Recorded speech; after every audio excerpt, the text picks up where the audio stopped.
कभी गौर सखा है। बोलो वृंदावन बिहारी लाल की। ये लीला का माधुर्य श्री कृष्ण में अद्भुत माधुर्य है लीला का। और ये माधुर्य जब चित्त पर चढ़ जाता है तो ठाकुर जी अड़ जाते हैं, फिर भीतर से निकलने का नाम नहीं लेते। चित्त चढ़े वह सांवरी मूरते उर बिच आन अड़े आली रे मेरे नैना बाण पड़ी। चित्त पे चढ़ जाती है, फिर निकलते नहीं। सीधे हो तो निकल जाए, ये टेढ़े बेढ़े हैं, घुस जाते तो निकलने का नाम नहीं लेते। बोलो वृंदावन बिहारी। ये भक्त के अंतःकरण में कैसे रच पच जाते हैं, जैसे चूड़ी में रंग। चूड़ी में रंग जो है, चूड़ी चाहे कि मुझे से रंग निकल जाए, निकल सकता है, और रंग चाहे मैं चूड़ी से निकल जाऊं, निकल सकते हैं। ये दोनों ऐसे रच पच जाते हैं कि एक दूसरे से निकलने का नाम नहीं लेते। बोलो भक्तवत्सल भगवान की। इत्यात्मानं समादिश्य गर्गे च स्वविहंगते नंदः प्रमुदितो मेने आत्मानं पूर्णमाशिषाम। गर्ग जी अपने आश्रम में लौट गए, नंद बाबा परमानंद में डूब गए और कृतार्थता की अनुभूति करने लगे। अब तो भगवान शीघ्र ही अब भगवान की लीलाएं प्रारंभ होने लगी। जैसे चंद्रमा की कला शुक्ल पक्ष में बढ़ती है, इस प्रकार से भगवान प्रतिक्षण उनके स्वरूप में और निखार आने लग गया। वे किशोर, वह बालक, निरंतर उनकी अवस्था बढ़ने लगी। ठाकुर जी जल्दी बढ़ गए। अभी छोटे ही से लाला हैं, लेकिन खिसक खिसक करके चलना सीख गए। जानुभ्याम सह पाणिभ्याम रिंगमाणौ विजहृतुः। जानुभ्याम सह पाणिभ्याम, घुटनों से और पानी माने हाथ से छम छम करके ठाकुर जी चलते। इनके श्री अंग की कोमलता का दर्शन करके पृथ्वी देवी भी द्रवित हो जाती है। मणिमय प्रांगण, वो जब करकमल पधराते हैं तो मणिमय प्रांगण में करकमल का अरुण प्रतिबिंब पड़ता है, तो उसकी चमक और बढ़ती है। तो ऐसे लगता मानो उद्दीप्त रक्त कमल प्रकट हो गया। पृथ्वी देवी ने बालकृष्ण की कोमलता का ध्यान करके कमल प्रकट कर दिया हो, और वे कमल के ऊपर छमछम करके चलते हैं। चरण जो है, चरण तल, उसकी कांति से कमल प्रकट हो जाता है, मानो कमल बन पर ही ठाकुर जी चल रहे। श्री अंग नीलांबुजस्यामल कोमलांगम। नीला श्री अंग, ऐसे लगता मानो नील कमल की शैया पर रक्त कमल के पाए लगे हों और उस पर कोई बालक क्रीड़ा कर रहा हो। ऐसी झांकी के पलका बिछा दिया है कि कमल प्रकट कर दिए हैं, ऐसी सुंदर झांकी होती है। तावंघ्रियुग्ममनुकृष्य सरीसृपन्तौ घोष प्रघोष रुचिरं ब्रजकर्दमेषु तन्नादहिष्ट मनसा वनुसृत्य लोकम् मुग्ध प्रभीत वदुपेयतिरन्तु मात्रो। अंग्री युग्मौ अनुकृष्य, अपने दोनों घुटनों को छुन छुन करके चलाते हुए, शरीर श्रपंतौ, सरकते हुए कृष्ण और बलदेव, उनकी कटिकिंकणी की झुनझुन ध्वनि, उनके नूपुरों की झुनझुन ध्वनि, उनके हाथ में कड़ूला, उनमें छल्ला पड़े हैं स्वर्ण के सुंदर सुंदर, उनकी झुनझुन ध्वनि, उनको सुनकर के वे चकित होकर के देखने लग जाते हैं और फिर आनंद में डूब जाते हैं। ब्रज कर्दमेषु, कीच में डूबने लग जाते हैं। बालकृष्ण अभी महल में क्रीड़ा करते हैं और महल से खिसकते खिसकते जहां कच्ची भूमि है ना, वहां पहुंच जाते, जहां पेड़ पौधे लगे हैं, लता पता लगी है, वहां पहुंच जाते हैं, रज में लौटने लग जाते हैं। मैया उठा लाती है और आंचल से रज को पोंछ देती है। दूरी भरे अति शोभित श्यामजू, तैसी बनी सिर सुंदर चोट। धूल को झाड़ देती है, पोंछ देती है। ठाकुर जी विचार करते हैं कि मैं तो ब्रजभूमि से प्रीति करता हूं और मैं इस रज का बारंबार आलिंगन करना चाहता हूं, और मैया तो मेरे हाथ धोए के पीछे पड़ गई, ये बार बार झाड़ देती है रज। तो अब मैं ऐसो करूंगो कि नंद महल के बाहर जाऊंगो खेलवे और कीच में लौटूंगो। तो कीच जब श्रीअंग में लग जाएगी ना, तो ब्रज रज के आलिंगन को अतीव दिव्य सुख प्राप्त होएगा, क्योंकि ये ब्रज की रज हमारो सर्वस्व है, सुख प्राप्त होएगा। ठाकुर जी छम छम करके चल पड़े और देहली पर दोनों करकमल रख के खड़े हो गए। अब इतने छोटे बालकृष्ण हैं, नंदराय जी की देहली ऊंची है, ऊंची देहली पर कैसे पार करें। जैसी चरण उठाए बैलेंस बिगड़ गया, दोनों चरण एक साथ उठ गए, पेट के बल पर बाबा की देहरी पर लटक गए। ऐसे पेट के बल पर लटक गए, ऐसे झूलने लग गए झूला। अब नारद जी और लोमस जी ब्रह्मलोक से लीला का दर्शन करने आए थे। ब्रह्मा जी नारद जी बीणा बजा बजा के नाचने लगे। भैया अब आंख नाक कान बंद करवे की कहा जरूरत, जल्दी दौरे भय ब्रज में चले आओ और लटकंत ब्रह्म के दर्शन कर लो। ये झांकी केवल ब्रज में ही है। वे वेदांत का सिद्धांत आज नंद की देहली पर लटक रहा है, उस लटकते हुए वेदांत सिद्धांत का दर्शन कर लो। जिस सिद्धांत को वेद की ऋचाएं हैं खोज नहीं पाई है, वो लटक रहा है देहली पर, न इधर जाता न उधर जाता। थोड़ी देर में नारद जी रोने लगे। लो मस्जिद में कहा, महाराज रो क्यों रहे हो? बोले हम उनके लिए रो रहे हैं जो भगवान में विलीन हो गए, कैवल्य को जिन्होंने प्राप्त किया उनके लिए हम रो रहे हैं। क्यों? भगवान में विलीन होने वाले इस झांकी का दर्शन नहीं कर सकते। यही है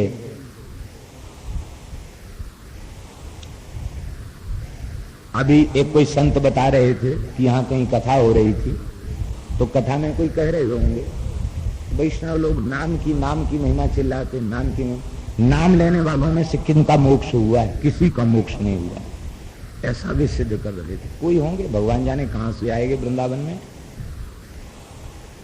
नाम लेने वाले किसी का मोक्ष नहीं हुआ। महात्मा बोले कि हमको तो बड़ा बुरा लगा, तो हमने कि बुरा लगने की इसमें क्या बात है? ठीक कह रहे थे भाई, महाराज तुम ही ले लो मोक्ष, हमें नहीं जरूरत है मोक्ष की। दीयमानम न ग्रहणंती बिना मुझसे विनम्र, हम तो लीला के दर्शन करते रहे, नाम लेते रहे, हमें यही चाहिए। नाम लेके हमारो मोक्ष अभिष्ट थोड़ी है, बस नाम लेवे को फल है, नाम में रुचि बढ़े। लीला देखवे को फल है, लीला में रुचि बढ़े। कथा सुनवे को फल है, कथा में रुचि बढ़े। वैष्णव की सर्वोपरि उपलब्धि यही है, दूसरी कोई उपलब्धि नहीं। मोक्ष के संबंध में श्री हरिवंश महाप्रभु जी ने कहा, विधेमि बत कैवल्यता है, अलम विषय वार्तया नरक कोट बीभत्सया वृथा श्रुति कथा श्रम विधेमि बत कैवल्यता। कैवल्य से तो विशेष रूप में मुझे भय है, कहीं मैं मुक्त हो गया तो आपकी लीला का आस्वादन कैसे करूंगा। हाथरस का बूढ़ा बड़ा प्रसिद्ध ढंग से सुनाते हैं इस प्रसंग। पूज्य श्री बक्सर वाले महाराज हाथरस का बूरा बड़ा प्रसिद्ध है। दो चेंटर ने पंचायत करी, बोले चलो हाथरस का बूरा खाएंगे। चलते चलते चलते चलते हाथरस पहुंच गए। अब उस दुकान पर पहुंच गए जहां बूरे का खूब बड़ा कारोबार था।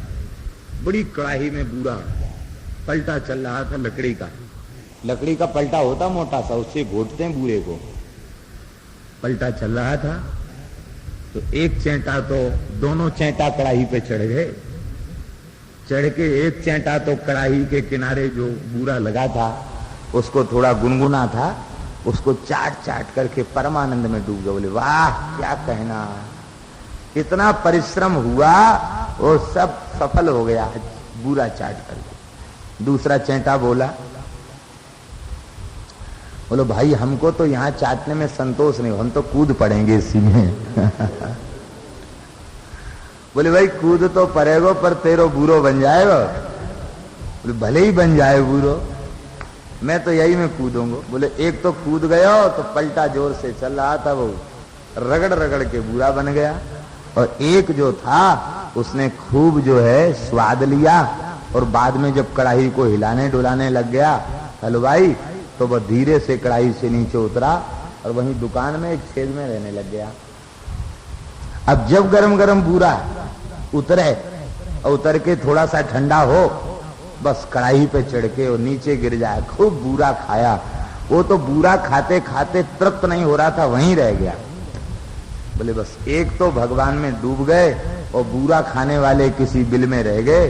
ये बूरा खाने वाले वैष्णव हैं, ये किसी कुंज में रह गए और रह करके खूब नाम रूप लीला का बूरा खाते हैं। मधुराधिपते अखिलम मधुरम, ये मधुर ब्रह्म का आस्वादन करते हैं। श्रीमद् रूप गोस्वामी पाद ने एक जगह कहा है, हमें इस मुक्ति रूपी व्याघ्री से भय। इसलिए वस्तुतः यहां मुक्ति से घृणा नहीं है। मुक्ति शब्द का अर्थ अविद्या से मुक्त हो जाना। अविद्या से मुक्त हुए बिना भगवत प्रेम प्राप्त नहीं हो सकता है। और प्रत्येक वैष्णव अविद्या से मुक्त होकर के तभी श्री कृष्ण से प्रेम करता है। वो तो नित्य मुक्त होता है, जीवन मुक्त होता है, उसे मरने के बाद किसी मुक्ति की अभिलाषा नहीं रह जाती। किंतु हाँ, वे भगवदाकार भगवान बनने वाली वृत्ति को, यद्यपि उसका जीव जो अंश है वो भी वही है, क्योंकि सच्चिदानंद घन भगवान है और जीव सदंश चिदंश और आनंदांश है। वे सदघन चिदघन आनंद घन है, वो सदंश चिदंश और आनंदांश है, तो तत्सादृश्य उसमें है। लेकिन वो उनसे मिलकर के अपनी सत्ता को समाप्त इसलिए नहीं करना चाहता है, उस सत्ता को अतिरिक्त रूप में बचाकर इसलिए रखता है कि उनके नाम रूप गुण लीला का स्वाद मिलता रहे। इसलिए भैया जिसे मोक्ष की ज्यादा अभिलाषा हो वो ले ले, लेकिन यदि मोक्ष होने के बाद लीला कथा के रस से हम वंचित हो जाएं तो ऐसा मोक्ष हमें नहीं चाहिए। यहां के दर्शकों की तो केवल एक ही भावना है, हे नाथ। और देखिए ये बिल्कुल सत्य बात है, मोक्ष की अभिलाषा तभी तक रह जाती है जब तक इन सगुण श्री कृष्ण का दर्शन नहीं हुआ। इनका दर्शन होते ही वंशे विभूषित करान नवनीरदाभात पीतांबरा दरुण बिंब फलाधरोष्टात् पूर्णेन्दु सुंदर मुखा दरविंद नेत्रात् कृष्णात् परं किमपि तत्त्वमहं महं न जाने। कृष्णात् परं किमपि तत्त्वमहं न जाने। श्री रसखान जी कहते हैं, जौलो तो ही नंद को कुमार नाही दीठ पर्यो, तोलो तू बैठ भले ब्रह्म को विचार ले। और जब नंद का कुमार कहाँ मिलेगा, उसका दर्शन कहाँ होगा। कहते बैठो दिरो वह कुंज कुटीर में, बैठो पलोटत राधिका पायन, बैठो पलोटत राधिका पायन। उस ब्रह्म का दर्शन सेवा कुंज में श्री जी का चरण संवाहन करते हुए ब्रह्म का दर्शन हो जाए। ऐसी रसमयी लीलाएं मुक्त होने के बाद मिलेंगी। इसलिए भगवत रसिक जी महाराज ने कहा, स्वर्ग नरक अपवर्ग आस नहीं त्रास है, स्वर्ग नरक अपवर्ग आस नहीं त्रास है, जहां राखो तहां रहो मान सुख राशि है। बस एक प्रार्थना है, देहु दया कर दान न भूलो केली को, देहु दया कर दान न भूलो केली को, भगवत बलित तमाल विलोकहूं वेली को। देहु दया कर दान, देहु दया कर दान न भूलो केली को, भगवत बलित तमाल विलोकहूं वेली को। ये झांकी कैसी है वृंदावन की।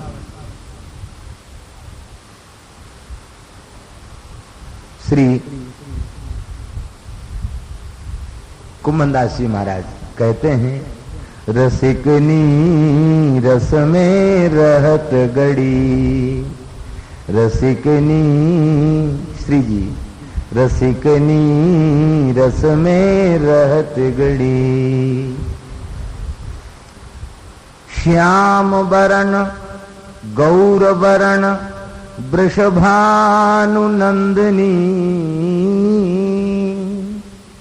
गौर वरण वृषभानु नंदिनी, श्याम तमाल चढ़ी, रसिकनी रस में रहत गड़ी। कनकवेली श्री राधिका, सुंदर श्याम तमाल, दो मिले कही भये, श्री राधा वल्लभ लाल। बस इस झांकी का दर्शन होता रहे, यही अभीष्ट है। नरक की आग में पड़े रहने के बाद भी इस झांकी का दर्शन सुलभ हो तो करोड़ करोड़ कल्प तक नरक की आग में पड़े रहना स्वीकार है, किंतु भगवत पद को प्राप्त करने के बाद भी इस झांकी का दर्शन न हो, वो मोक्ष नहीं चाहिए, वैकुंठ नहीं चाहिए। हरि शरणम। राधे राधे गोविंद गोविंद राधे,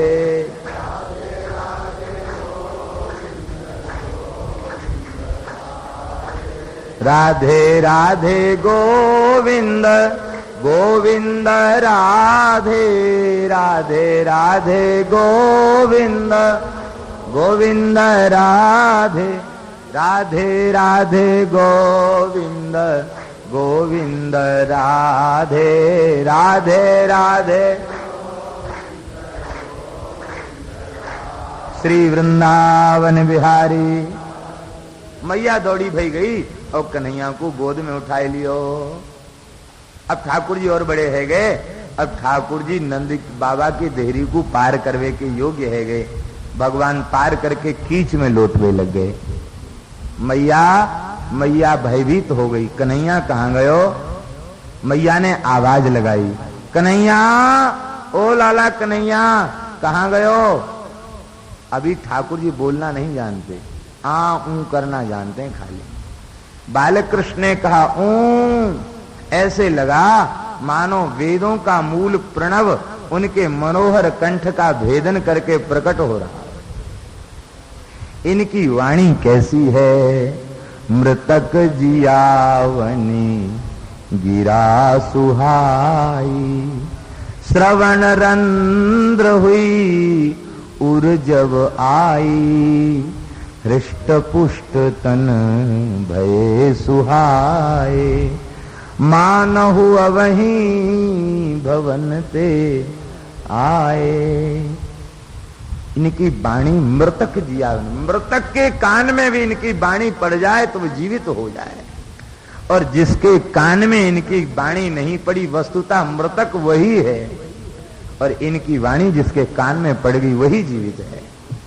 मैया दौड़ी भई चली आई, देखे कहा कि लाला ने तो अपनो संपूर्ण श्रीअंग कीच में सान राख्यो है।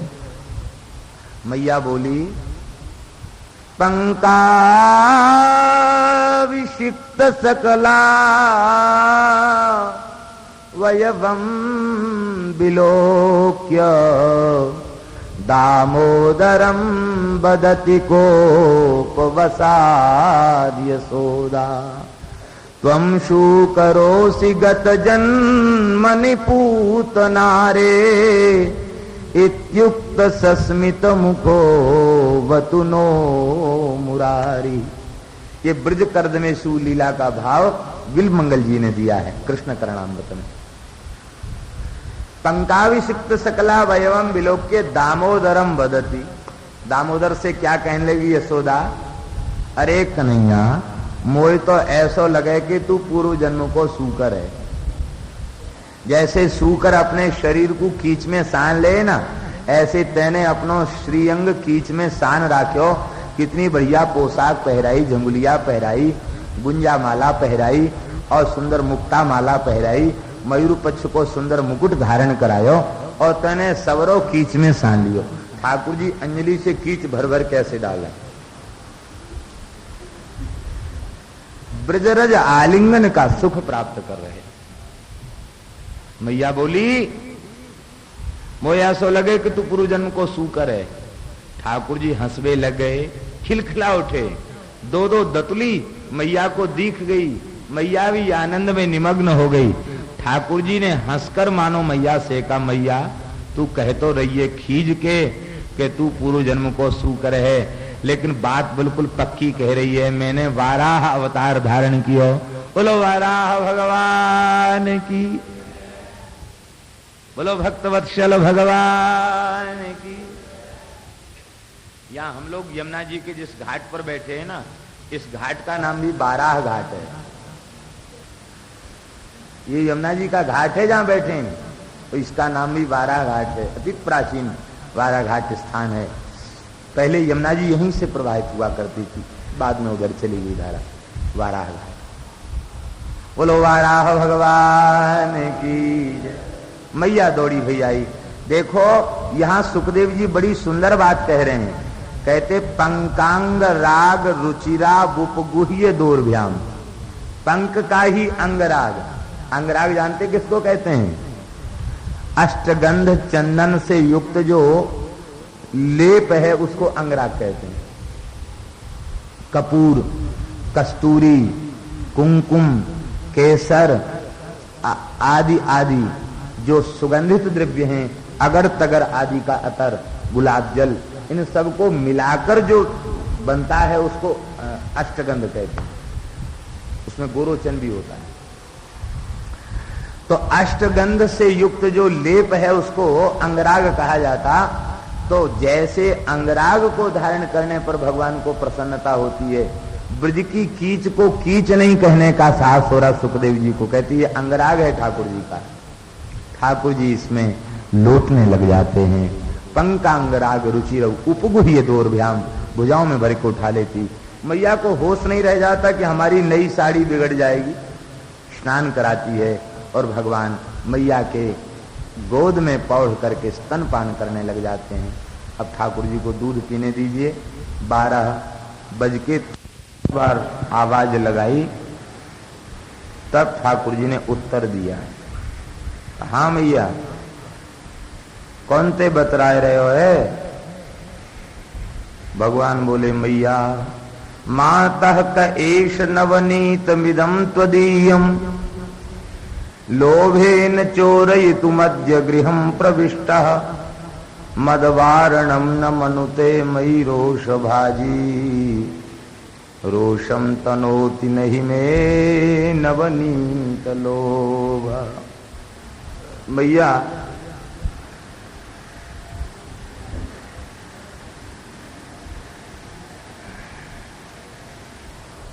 ये कौन तेरे घर में मक्खन की चोरी के लिए घुसा?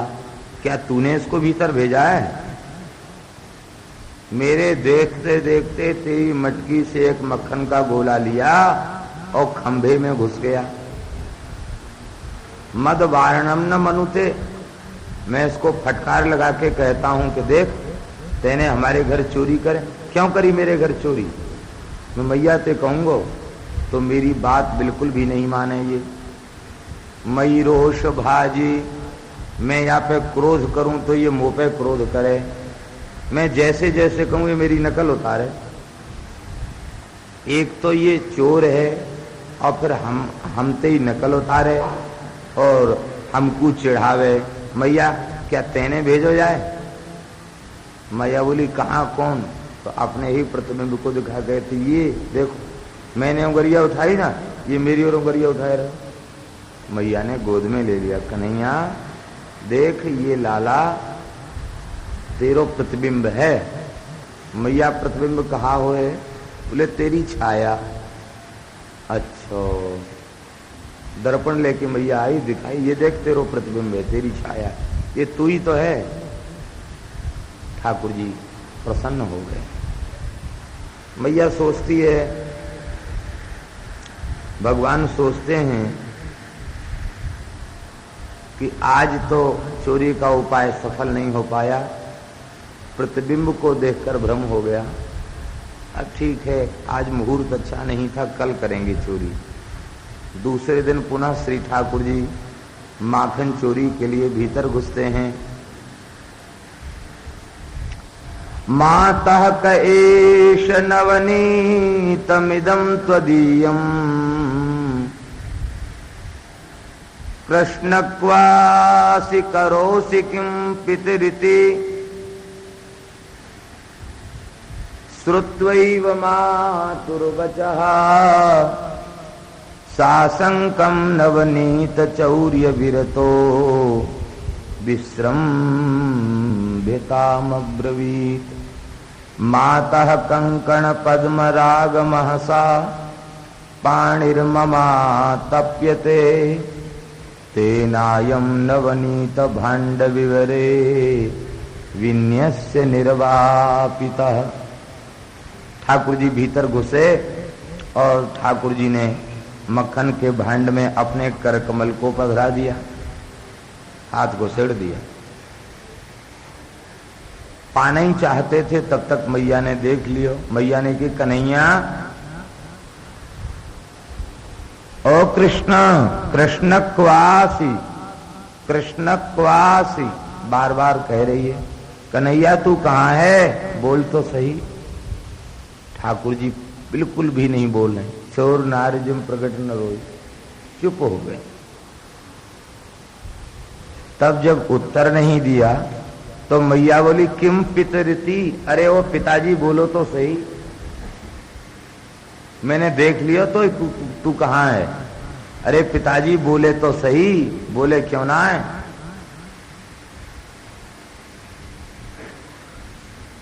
ठाकुर जी बोले मैया जब तेने देख लिया तो क्यों हल्ला मचाए रही है? मैं यहां हूं। वहां क्या कर रहे हो? बोले मैया एक बड़ी विकट समस्या के समाधान में लगा हूं। अरे कन्हैया तो पे कौन सी समस्या आए परी? मैया तेने जो पद्मराग मणि के कड़ूला धारण कराए हैं ना, ये सूरज की किरणन से प्रतप्त है के गरम है गए। इनको ठंडे करवे के लिए मैंने माखन की हंडी में अपने हाथ डाल दी ने। कहू अच्छे वैद्य ने बताई कि माखन की तासीर खूब ठंडी होए। बस मैंने अपने दो हाथ माखन की मटकी में डाल दिए अच्छो कन्हैया तेरे एक समस्या को तो समाधान है गयो, पर अच्छो तू बता तेरे मोहड़े में माखन कैसे लग रहे है?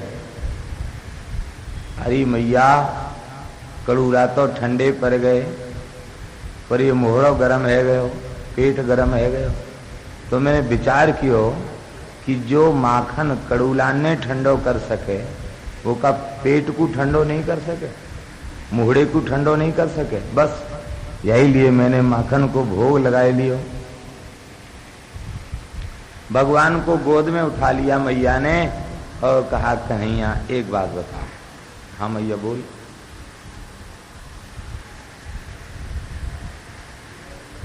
देख कन्हैया तेरे ऊपर काऊ पकड़ को प्रतिबंध ना है, तू जो वस्तु चाहे मैं बड़े प्रेम ते तो दूं, फिर भी तू चोरी क्यों करे?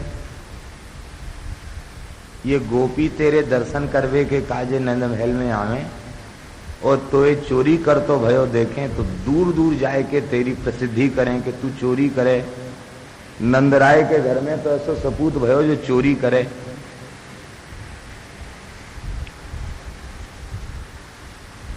ठाकुर जी बोले मैया अपने घर में तो करूं, कहन दो, कह देंगे तो मेरी कहा हानि है जाएगी। यह सुनते ही मैया बोली कन्हैया देख तेरी सगाई फिर जाएगी, या